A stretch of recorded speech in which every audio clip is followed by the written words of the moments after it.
Assalamualaikum warahmatullahi wabarakatuh. Selamat bertemu kembali dengan saya Untung Juwanto. Dari Resources Productivity, hari ini kita akan berbicara mengenai kompetensi CEO. Kompetensi-kompetensi apa saja yang wajib dimiliki oleh CEO agar dia menjadi CEO yang berhasil. Sebelum kita bahas kompetensi apa saja, saya akan bahas mengenai definisi kompetensi. Kompetensi adalah sesuatu yang bisa diukur dari skill, knowledge, ability, attitude untuk berkontribusi terhadap pekerjaan. Sehingga pekerjaan itu dapat terlaksana dengan baik dan sukses. Ada ukuran-ukurannya. Kompetensi yang dilihat secara fisik hanya skill dan knowledge. Sedangkan value, traits, dan motif yang bagian terbesar dari kompetensi itu tidak bisa dilihat secara kasat mata. Yaitu adalah definisi dari kompetensi. Nah, sampai level berapa kompetensi yang wajib dimiliki oleh CEO? Di sini saya mendapatkan satu matriks taksonomi Blooms yang akan menjelaskan level dari kompetensi yang dimiliki oleh seorang CEO. Seharusnya seorang CEO itu sudah berada pada level yang paling tinggi. Kita lihat mulai dari level paling bawah yaitu remember, understand, apply, analyze, evaluate, and create. Pada level remember, dia hanya mengetahui fakta dan data. Kemudian dia memahami. Setelah fakta dan data dimahami, datanya maksudnya apa, trennya seperti apa. Kemudian level yang ketiga adalah bisa meng-apply menjadi suatu rules, aturan, konsep, maupun ide-ide tertentu. Diaplikasikan data-data yang tadi sudah didapatkan. Level yang berikutnya adalah setelah diaplikasikan, dia bisa menganalisa menjadi suatu informasi yang bisa digunakan untuk mengambil keputusan. Level yang kelima adalah mengevaluasi. Setelah dianalisa, dijalankan, dievaluasi. Apakah yang direncanakan sesuai dengan yang dilaksanakan? Berapa gap-nya? Dan yang terakhir, seorang CEO harusnya sampai pada tahap level create, menciptakan, bukan sekedar mengevaluasi, tapi menciptakan strategi baru, kemudian cara-cara baru, inovasi baru untuk memenangkan persaingan bisnis. Jadi itu adalah level CEO taksonomi Blooms-nya mulai dari level remember sampai dengan level creates.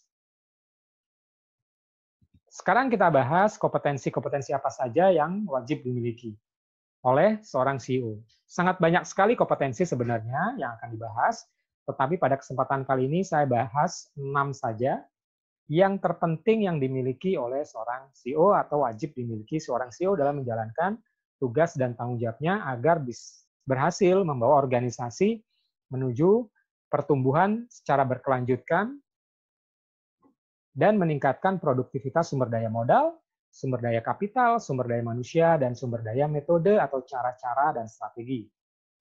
Kompetensi yang pertama adalah leadership. Jadi leadership adalah kompetensi pertama yang wajib dimiliki oleh CEO. Leadership pun itu ada levelnya. Mungkin supervisor akan berbeda dengan CEO untuk kategori level leadership-nya. Contohnya,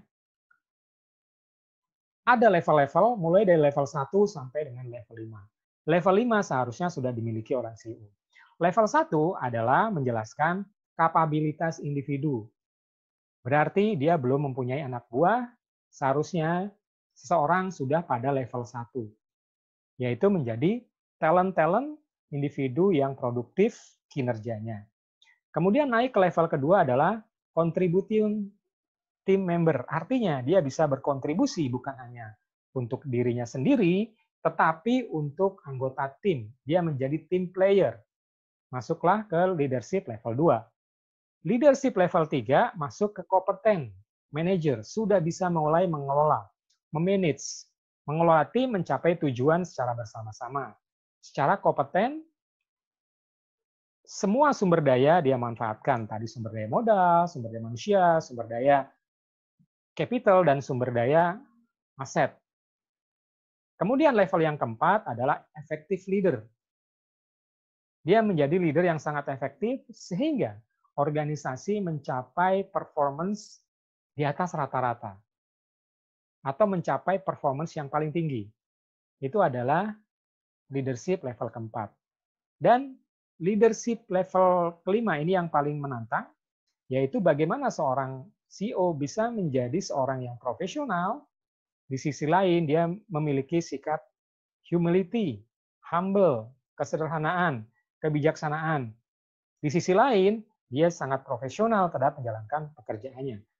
Jadi seorang CEO selayaknya untuk level leadership dia berada pada level 5 atau level eksekutif humility profesional.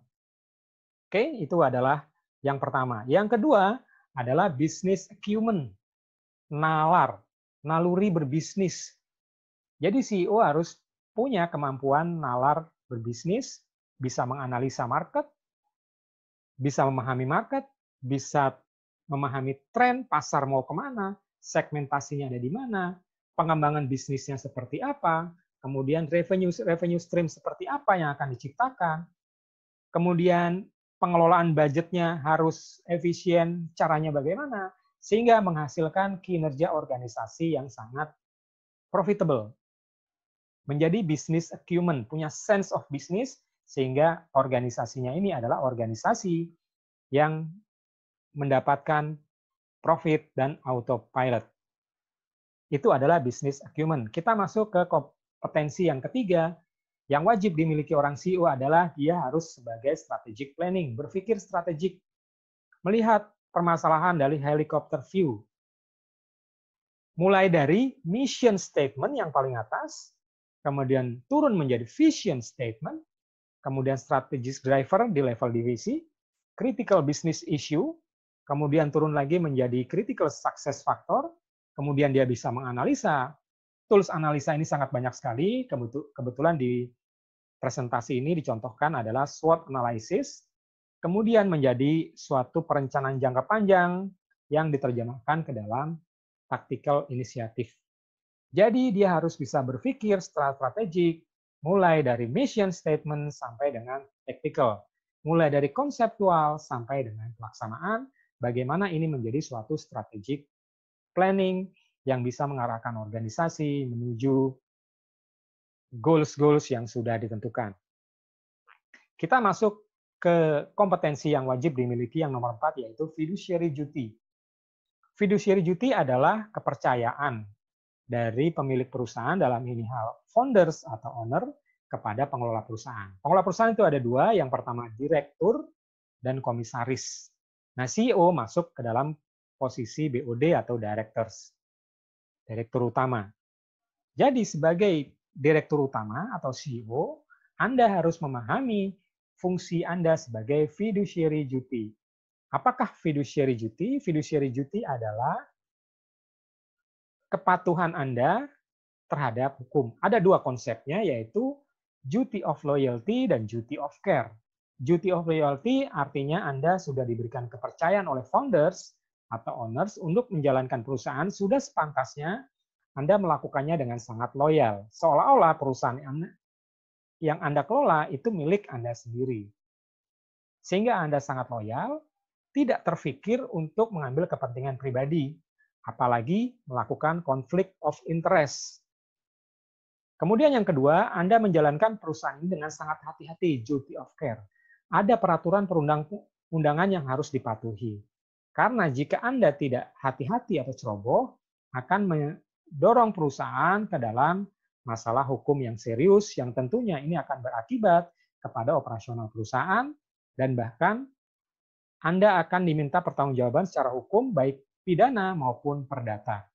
Seperti yang termaktub dalam Undang-Undang Nomor 40 Tahun 2007 mengenai UPT, yaitu direksi adalah wakil dari perseroan yang mengelola perusahaan, baik di dalam perusahaan maupun di luar perusahaan. Dalam hal ini adalah mewakili perusahaan apabila ada kasus-kasus permasalahan di pengadilan.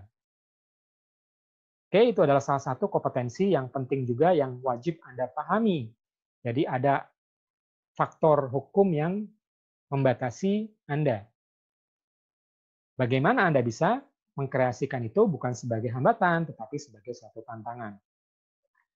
Kemudian yang kelima adalah communication skill atau keterampilan komunikasi. Ini sangat penting sekali karena akan memimpin puluhan, ratusan, ribuan, bahkan ratusan ribu pegawai. Kalau Anda tidak memiliki keterampilan komunikasi, maka perintah top down itu tidak akan berjalan dengan baik sehingga organisasi juga tidak dapat berjalan. Komunikasi apa saja yang wajib Anda miliki? Yang pertama adalah kemampuan presentation skill, kemampuan mempresentasikan kepada audiens, kepada stakeholder maupun kepada shareholder. Kemudian kemampuan negotiation skill kepada vendor, kepada klien, kepada karyawan, serikat pekerja. Anda punya kemampuan itu sehingga mendapatkan satu keputusan yang terbaik bagi perusahaan maupun bagi stakeholder. Kemudian yang ketiga adalah kemampuan business writing skill, kemampuan menulis surat-surat yang terkait dengan bisnis B2B. Keterampilan yang keempat adalah keterampilan untuk mempengaruhi orang, untuk mencapai tujuan, influencing skill, inspirasi, memberikan inspirasi kepada karyawan, memberikan inspirasi kepada manajer-managers, memberikan inspirasi kepada team leaders, mulai dari supervisor, manager, sampai dengan general manager.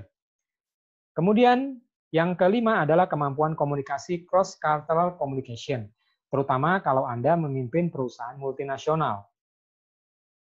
Dari berbagai macam latar belakang budaya, dari berbagai macam latar belakang negara, itu diperlukan suatu komunikasi cross-cultural karena setiap budaya memiliki keunikan tersendiri yang harus di-treatment dengan baik. Komunikasi yang keenam adalah kemampuan win-win conservation atau win-win solution. Bagaimana Anda mencari solusi menang-menang, baik dari sisi Anda sendiri maupun dari sisi yang Anda ajak komunikasi. Yang tidak kalah pentingnya, keterampilan komunikasi adalah selling skill. Ya, karena bisnis itu awalnya dari penjualan. Jadi Anda harus bisa memiliki kemampuan selling skill. Dan yang terakhir adalah kemampuan untuk membina tim, teamwork building. Karena perusahaan tidak dapat berjalan dengan baik kalau timnya tidak dapat solid. Dan ini adalah kompetensi terakhir yang akan saya sampaikan. Jadi ada 6 kompetensi yang wajib dimiliki oleh CEO. Kompetensi keenam adalah strategic cascading. Apakah strategic cascading itu? Strategic cascading adalah strategi menurunkan struktur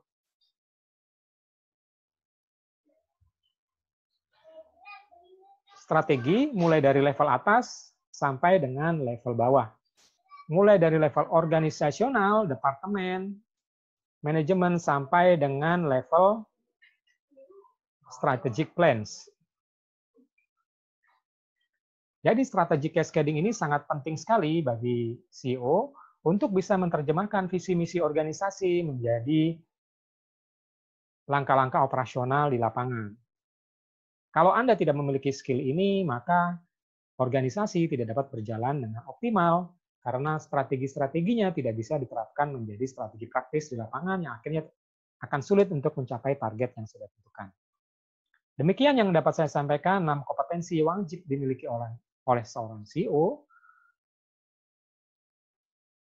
Apabila Anda memiliki ke-6 kompetensi ini, kemungkinan besar Anda akan sukses membawa organisasi menuju sustainable growth dan resources productivity. Pertumbuhan berkelanjutan dengan meningkatkan produktivitas sumber daya.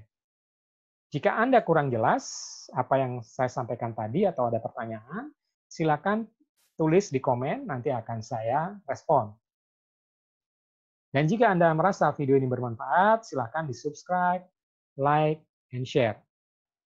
Saat ini saya sedang menulis buku Sustainable Growth and Resources Productivity yang cocok untuk Anda para leaders di perusahaan, mulai dari level middle management sampai dengan top management, yaitu Sustainable Growth, Resources, Productivity. Bagaimana menciptakan perusahaan dengan pertumbuhan yang berkelanjutan dengan cara meningkatkan produktivitas sumber daya. Sumber daya modal, sumber daya manusia, sumber daya aset, dan sumber daya metode atau strategi. Demikian yang dapat saya sampaikan. Terima kasih atas perhatiannya. Sampai bertemu kembali pada sesi yang akan datang. Assalamualaikum warahmatullahi wabarakatuh.